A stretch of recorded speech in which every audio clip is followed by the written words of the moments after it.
Hi, I'm Chef Raphael and welcome to today's video. I'm so excited because it's another pie me video.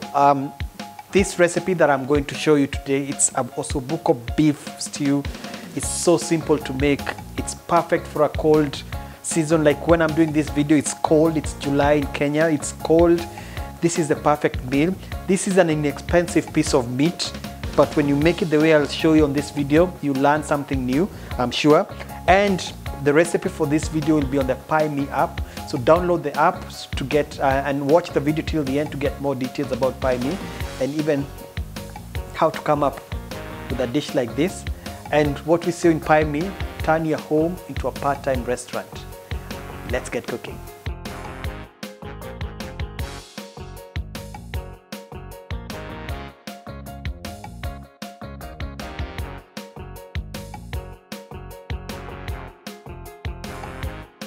Welcome to the show. Now, if you're new to the channel, please consider subscribing. I publish weekly videos on cooking and baking. I have plenty that I've done in the past, so if you're interested, you can check on them.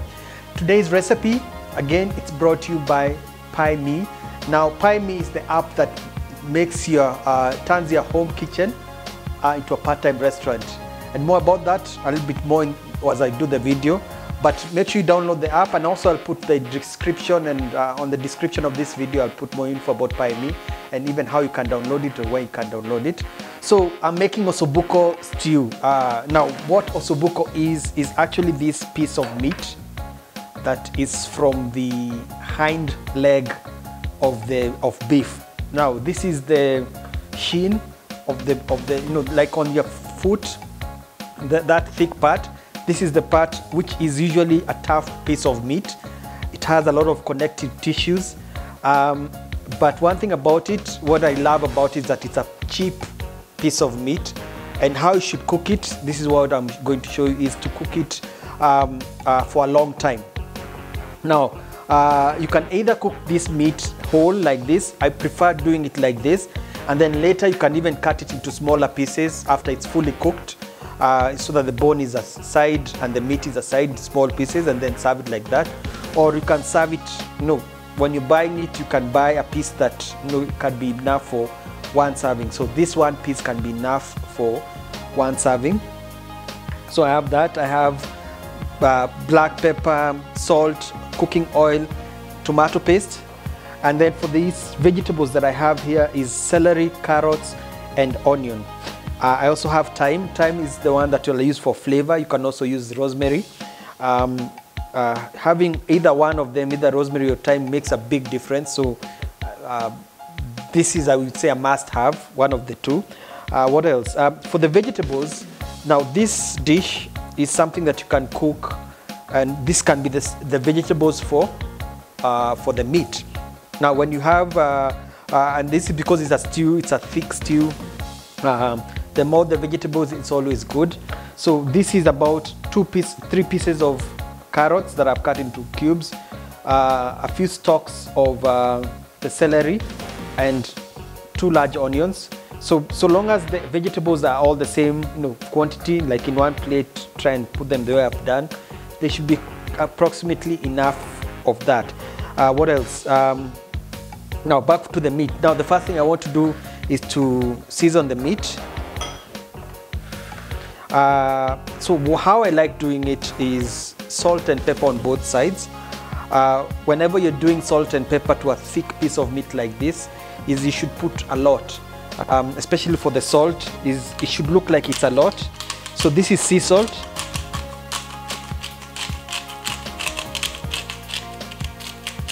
So when you're doing the salt, it should look like it's literally too much, but it's fine because you're compensating for the inside of the meat where you're not going to season, and because you're going to sear it, that salt will stick to the meat. So same thing to black pepper. So this is cracked black pepper. I prefer the cracked one, or the one that you use a pepper mill and grind, than the powder. Powder you tend to put a lot in one point.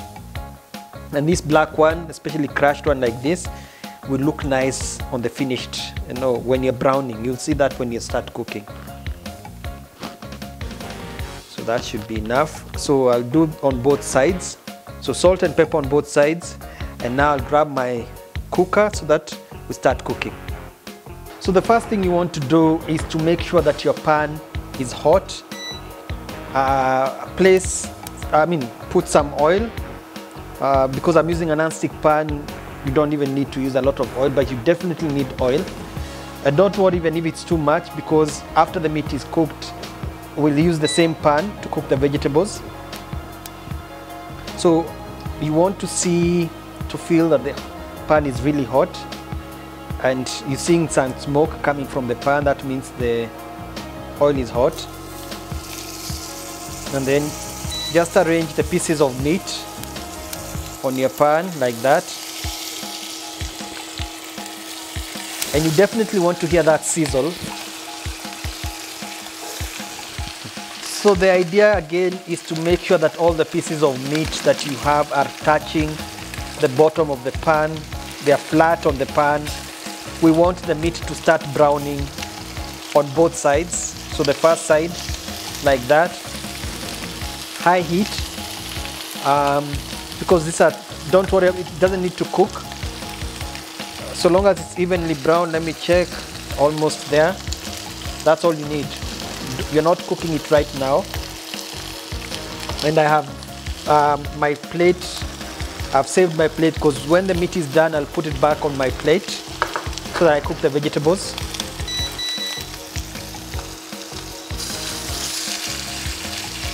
So this is what you want to see. You want to see it nice and golden brown. So this one is not yet. I'll put it back to brown some more. So this is flavor when it's browning. So this is good. This is the effect you get when you have black pepper. That nice specks of black, and the salt, I can see it because I'm using the crushed salt.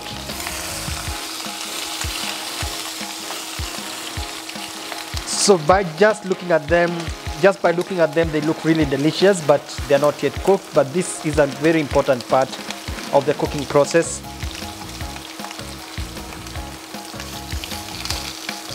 So when both sides are done, in terms of being brown, I'll put it back on the plate, and I'll show you what next. So now, put it on the plate.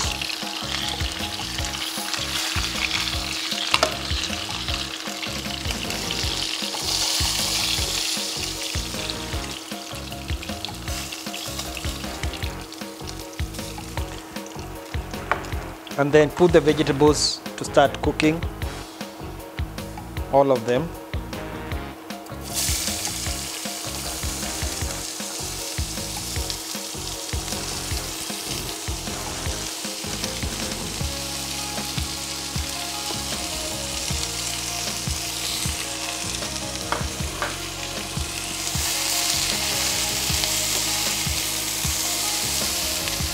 So the idea is to brown the vegetables as well. I'll add a little bit more oil.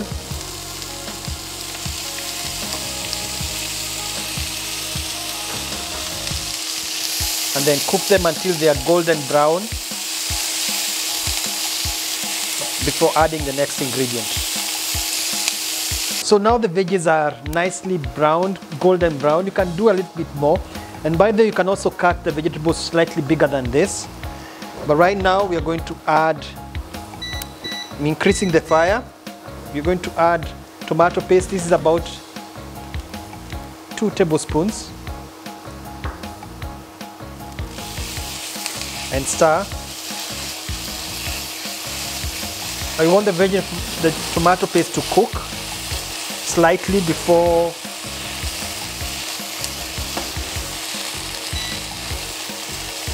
adding the meat. Also at this point, I'm going to add the thyme. Now with the thyme, what I'm doing is just removing the leaves like that. You can also chop it, but I prefer doing it like this.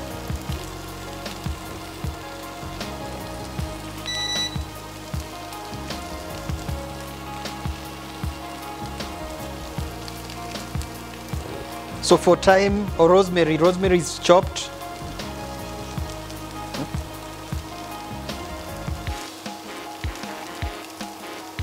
Like that. So you can chop it, or for thyme, because it's a soft herb, you can put it like that. And then now I'm going to add the meat. But before that, there's one more ingredient that I have not mentioned. I'm going to add a little bit of all-purpose flour. So for this amount of food, 2 tablespoons should be enough, or 1.5, actually 1.5. And this will actually help in thickening the sauce as it cooks, the gravy. You can also use corn flour, but for corn flour you'll add it a little bit later. So right now I'm going to add the meat back.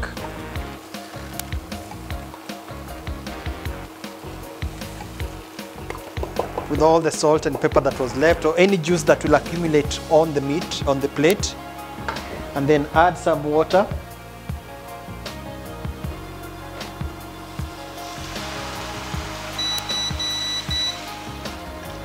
So I'm adding, you can add hot water or just regular tap water, and then until it slightly covers the meat. Let the meat get into like that, into the vegetables. And what will happen, it will start, bring it to a boil. Add some salt and pepper to taste. Almost forgot. The salt and pepper we had added was just for the meat. So we also need it for this gravy and the vegetables we added. So salt and pepper to taste.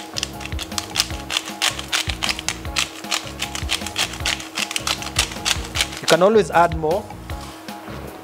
And then I'm going to, when it comes to a boil, just stir. I'm going to stir first. It looks really nice and rich.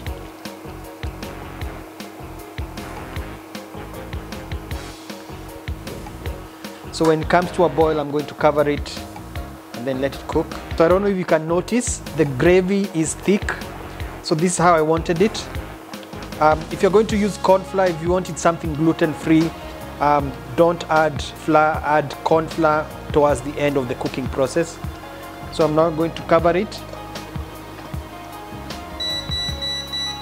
Reduce the heat to the minimum and let it keep cooking on low heat for about an hour, or until the meat pulls away from the bone, and when the meat is soft. It should take about an hour. So now my Ossobuco stew is ready. Smelling it is great. I can smell the thyme that I put. The meat has fallen off the bone, but before I do that, let me before I remove the meat, let me first taste. The gravy is thick, nice and thick. Now when it comes to the flavor you want, one thing I added, which I didn't mention on the ingredients, is Worcester sauce. So it adds some flavor. Nice. It has a nice beefy flavor. I can taste the black pepper, I can taste the Worcester sauce. Now it's serving. So I have mashed potato, creamy mashed potato that I had prepared earlier. So all I need is to take my piece of meat with the bone on. Now this is what I was saying, when you're serving, you can serve it a piece like that. So let me get it right. I want to press it on the mash like that. And the gravy as well as the vegetables. Let's take the vegetables.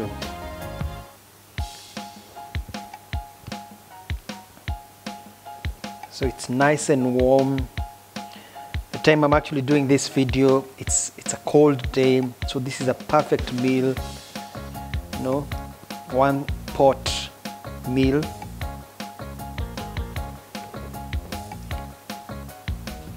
So just like that. And this is on pie me. So if, you know, this is what I was saying about turning your home into a part-time restaurant. Now, what you actually do when you have the Pi Me app is take your phone, take a photo of the dish. I'm actually going to do that in real time. And then when you post it on the Pi Me app and say that this is the type of dish that you're selling, you'll actually be able to convert people to come and literally have your meal, pay for it, especially when it looks this nice. I love the picture. And you know, it's a social media, it's like a social media platform for food lovers. It's a community, and I hope with this recipe you've also learned something new. I was making the Ossobuco stew. This is an inexpensive piece of meat that enjoys the long hours of cooking. So this one, it actually took about 1 hour 15 minutes to cook, and even if it takes longer than that, the dish will be delicious, and my mouth is watering just looking at it. Hope you've learned something new. I'm signing out. I'm Chef Raphael. You'll find this recipe on the Pi Me app, and I'll put the link to the app on the descriptions below. Until next time, goodbye.